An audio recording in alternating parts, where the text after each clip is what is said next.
Assalamualaikum warahmatullahi wabarakatuh. It's time to study strategi belajar mengajar fisika. Kali ini kita mempelajari tentang apa itu strategi, pendekatan, metode, dan teknik.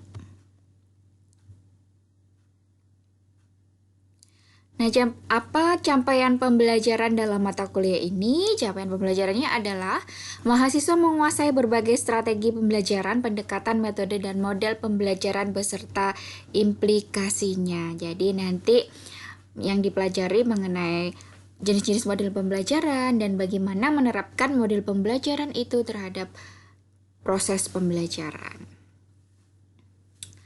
Jadi dengan menguasai jenis-jenis model, kemudian bagaimana pembelajaran fisika itu dilakukan, tidak ada lagi kata fisika itu sulit, fisika itu sukar, dan fisika itu menakutkan. Nah, dalam satu semester yang kita pelajari nanti mencakup yang pertama hakikat IPA atau fisika, yang kedua sains atau fisika dan pembelajarannya, yang ketiga adalah teori belajar fisika, kemudian ada 4 adalah pendekatan pembelajaran. Jadi pendekatan pembelajaran itu ada apa saja? Yang kelima metode pembelajaran, yang keenam adalah model-model pembelajaran. Kemudian yang ketujuh adalah praktikum fisika. Jadi kalau praktikum fisika itu bisa menggunakan real lab, kita praktikum di laboratorium, atau virtual lab, menggunakan simulasi PET. Nanti kita pelajari di sana dan bagaimana kita mengembangkan lembar kerja siswa. Yang kedelapan pembelajaran saintifik, yang kesembilan adalah praktek mengajar. Jadi nanti setelah kita belajar teorinya, kita ada praktek mengajar. Kita memilih model pembelajaran yang disesuaikan dengan materi fisika dan disesuaikan dengan karakteristik siswa, dan kita melakukan praktek. Nah, sekarang apa yang kita pelajari hari ini?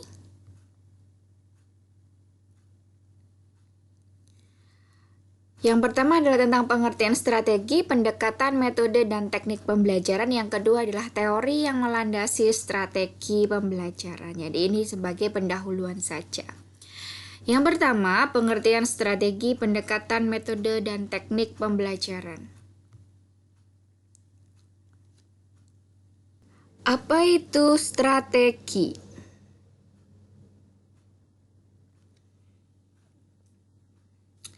Strategi merupakan ilmu dan kiat di dalam memanfaatkan segala sumber yang dimiliki yang dapat dikerahkan untuk mencapai tujuan. Jadi kita menggunakan strategi ini untuk mencapai tujuan pembelajaran.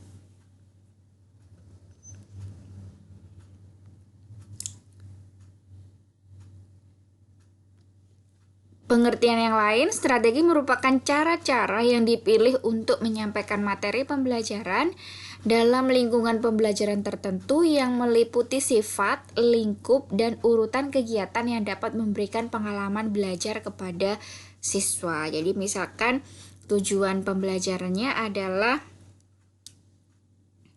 menyebutkan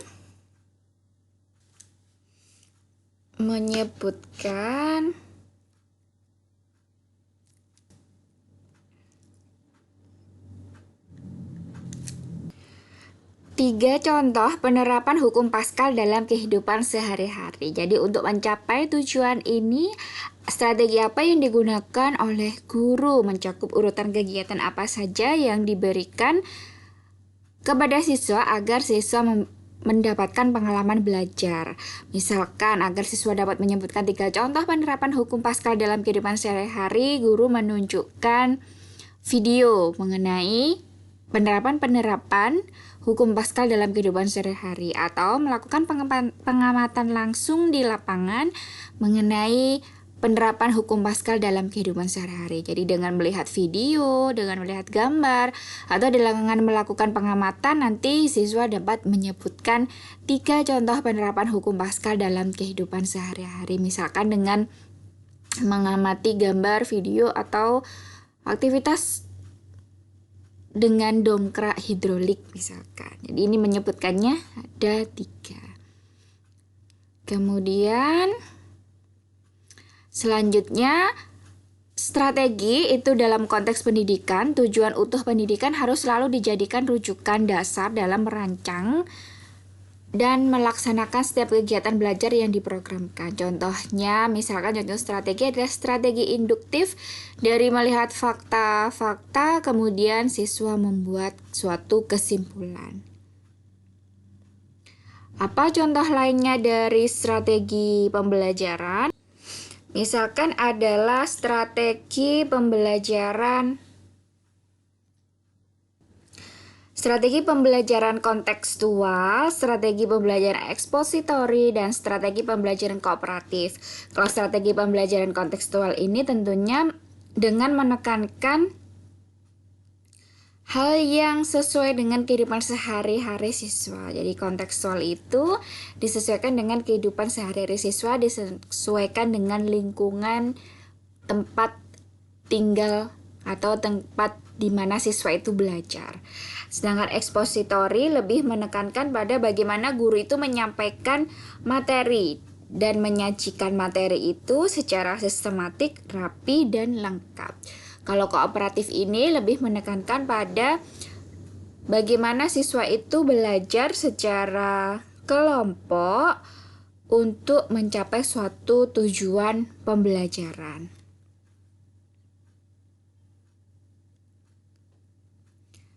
Selanjutnya, apa itu pendekatan? Pendekatan merupakan cara umum dalam memandang sesuatu permasalahan sehingga memiliki dampak tertentu. Contohnya, pendekatan inquiry harus ada proses penemuan dalam pembelajaran. Jadi kalau pendekatannya inquiry, berarti ada suatu proses penemuan atau melakukan suatu eksperimen untuk membuktikan suatu hipotesis. Apa contoh lainnya dari pendekatan? Misalkan adalah pendekatan saintifik, pendekatan induktif, dan pendekatan proses.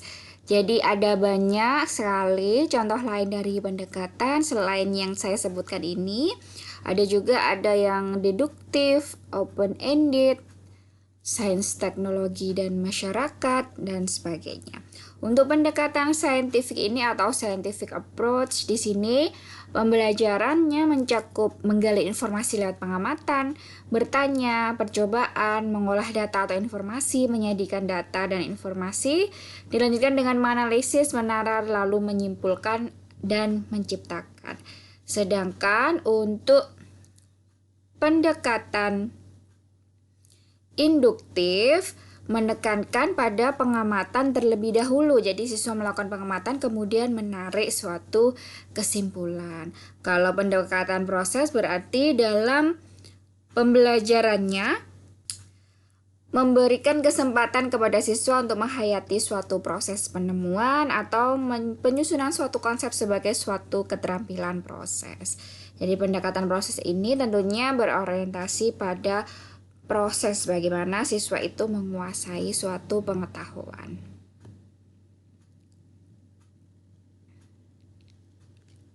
Selanjutnya, apa itu metode?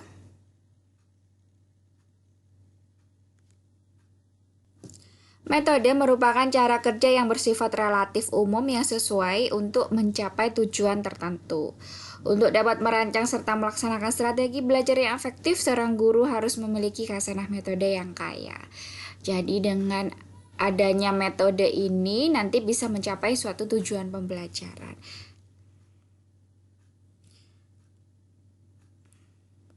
Apa saja contoh lainnya metode? Misalkan selain tadi metode diskusi, ada metode tanya jawab, di mana dalam proses pembelajaran tentunya ada kegiatan tanya jawab, entah guru yang bertanya atau siswa yang menjawab, atau siswa yang bertanya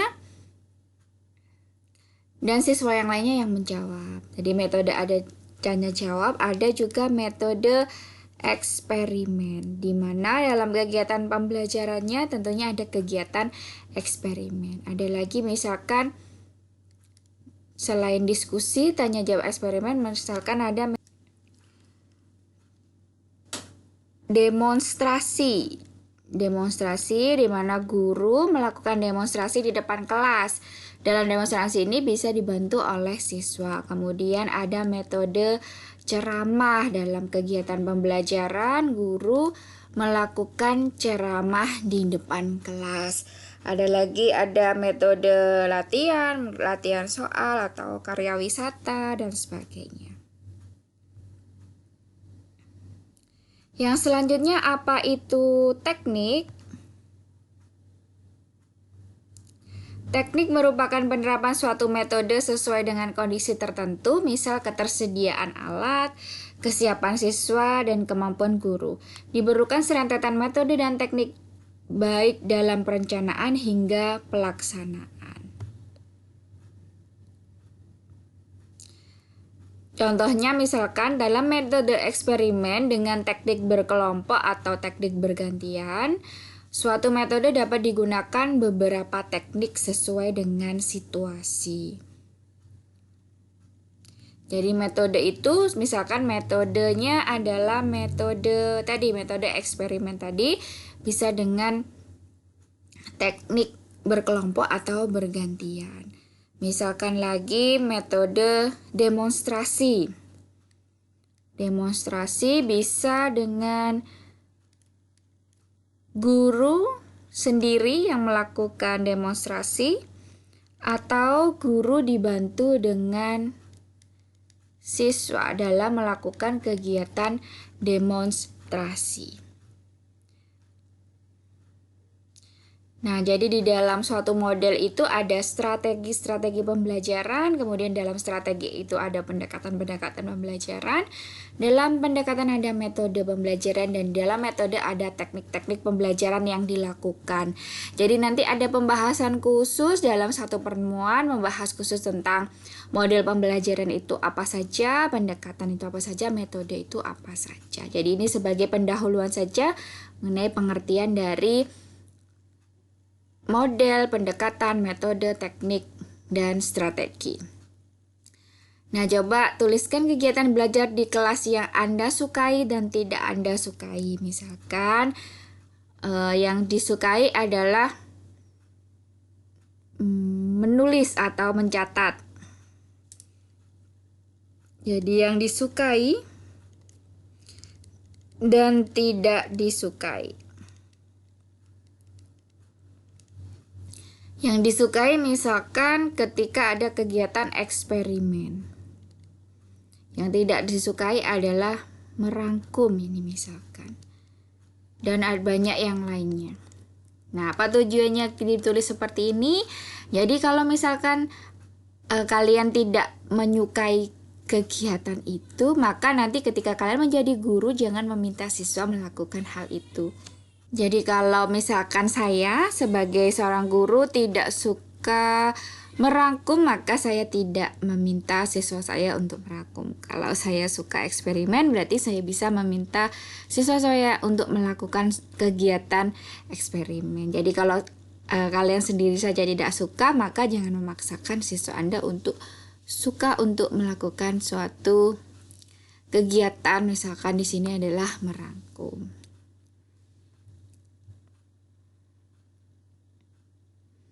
Nah, yang kedua adalah teori yang melandasi strategi pembelajaran. Ada 4. Yang pertama adalah belajar bermakna dari Ausubel. Yang ketiga discovery learning dari Brunner. Yang kedua adalah advanced organizer. Yang keempat adalah peristiwa-peristiwa belajar menurut Gardner. Yang pertama adalah belajar bermakna dari Ausubel. Meaningful learning atau belajar bermakna menekankan pada ekspositori dengan cara guru menyajikan materi secara eksplisit dan terorganisasi.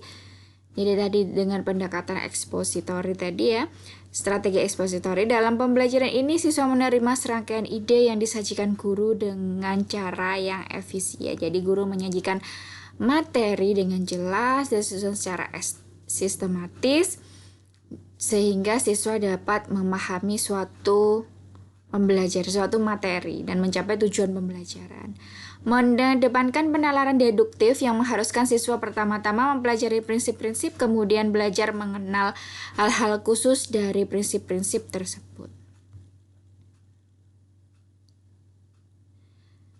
Belajar bermakna mengasumsikan bahwa seseorang belajar dengan baik apabila memahami konsep-konsep umum, maju secara deduktif dari aturan-aturan atau prinsip-prinsip sampai pada contoh-contoh. Jadi dari suatu aturan, dari prinsip-prinsip, kemudian sampai memberikan suatu contoh. Yang kedua adalah advanced organizer. Digunakan untuk mengaktifkan skemata siswa, eksistensi pemahaman siswa untuk mengetahui apa yang telah dikenal siswa dan untuk membantunya mengenal relevansi pengetahuan yang telah dimiliki. Jadi untuk relevansi pengetahuan yang dimiliki ini, tadi guru berusaha untuk menggali apa pengetahuan yang dimiliki siswa atau pemahaman awal siswa atau pengetahuan awal siswa, sehingga pengetahuan awal itu nanti digunakan untuk menentukan bagaimana suatu pembelajaran itu dilakukan, sampai mana pemahaman siswa tersebut, apakah pengetahuan awalnya ada miskonsepsi atau tidak. Kalau ada miskonsepsi berarti bagaimana guru melakukan pembelajaran agar miskonsepsi siswa tidak ada lagi, misalkan seperti itu.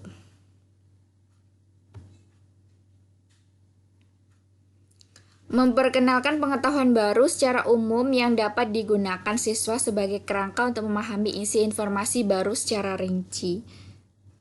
Jadi guru memberikan suatu pengetahuan yang baru kepada siswa secara umum terlebih dahulu, kemudian pengetahuan baru itu dapat memberikan informasi yang rinci, jelas, lengkap terhadap siswa.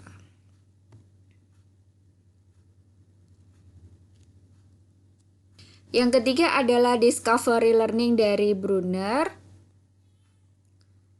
Belajar paling baik apabila siswa menemukan sendiri informasi dan konsep-konsep. Siswa menemukan konsep dasar atau prinsip-prinsip dengan melakukan kegiatan-kegiatan yang mendemonstrasikan konsep tersebut. Jadi dalam kegiatan menemukan ini, siswa bisa melakukan suatu eksperimen, bisa melakukan sesuatu untuk menguji hipotesis. Jadi siswa membuat hipotesis terlebih dahulu, kemudian membuktikan hipotesisnya apakah hipotesisnya benar atau salah, atau hipotesisnya terbukti atau tidak. Melakukan kegiatan penemuan ini dengan melakukan kegiatan percobaan atau suatu eksperimen.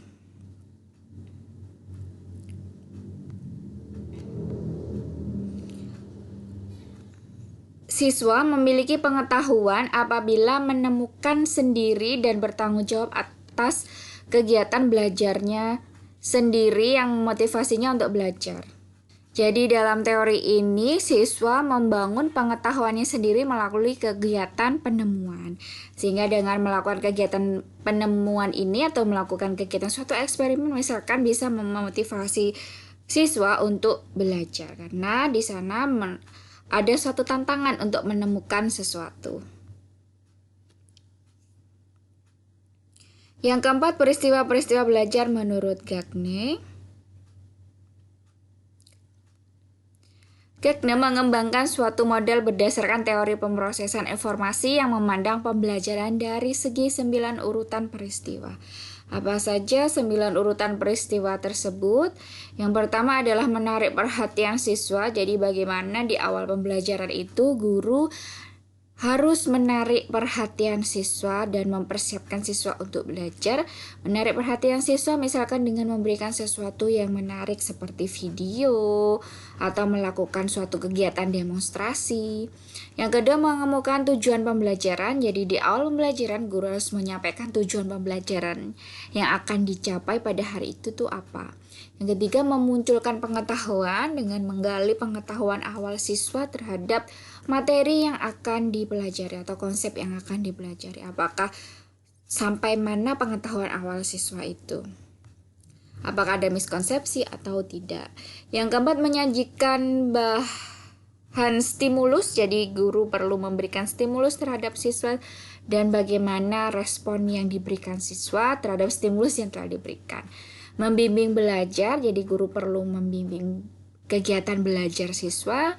Menerima respon siswa, jadi ketika siswa memberikan respon, guru harus menerima respon siswa. Apakah respon siswa sesuai atau tidak.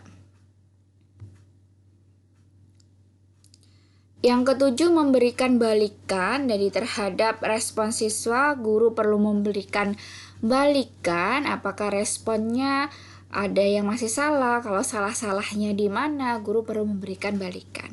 Menilai unjuk kerja. Menilai unjuk kerja ini bisa dilakukan dengan misalkan siswa diminta untuk melakukan suatu eksperimen.